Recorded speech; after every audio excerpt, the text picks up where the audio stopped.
随着美国最高法院驳回了德州要求对多个摇摆州进行重新计票的诉讼后，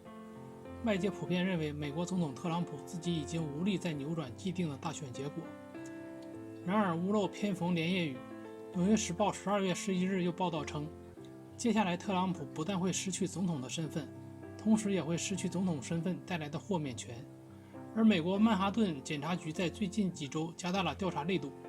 多次问询与特朗普公司相关的业务人员。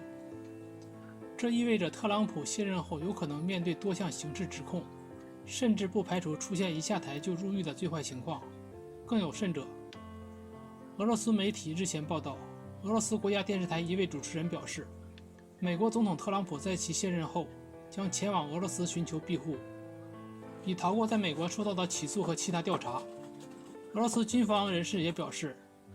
俄罗斯可以向特朗普提供庇护，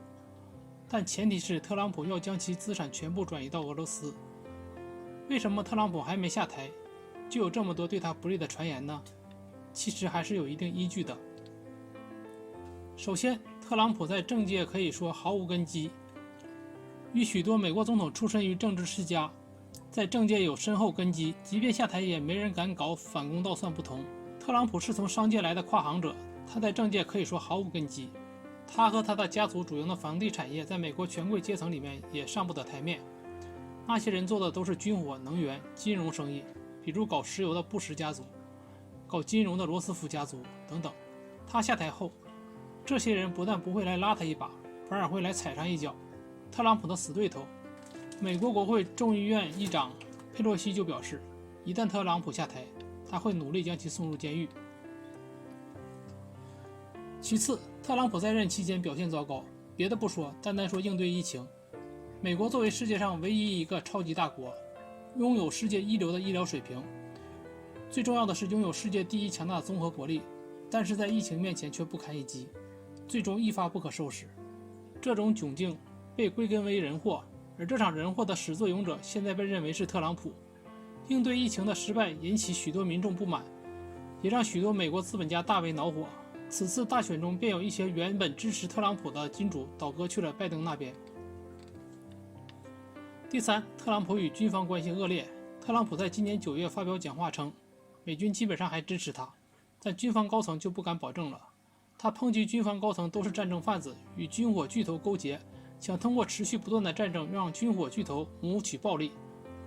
他在任期间频繁更换国防部长，外界解读为他觉得国防部长始终不听话，此举进一步加剧了他和军方的恶劣关系。特朗普做事高调，剑走偏锋，我行我素的作风导致了今天的败局。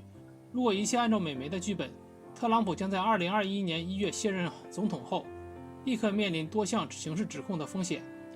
虽然特朗普下台前可以通过政治手段赦免自己的联邦犯罪，但是美国总统却无权赦免州犯罪，而恰恰是地方上的指控对于特朗普来说是最致命的。虽然特朗普或将面临入狱的风险，但美国当选总统拜登早就发表声明，不会对特朗普进行清算，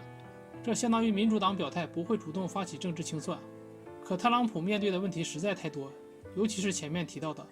美国社会有相当大比例的人认为，特朗普政府要对新冠疫情失控所带来的灾难性后果负责。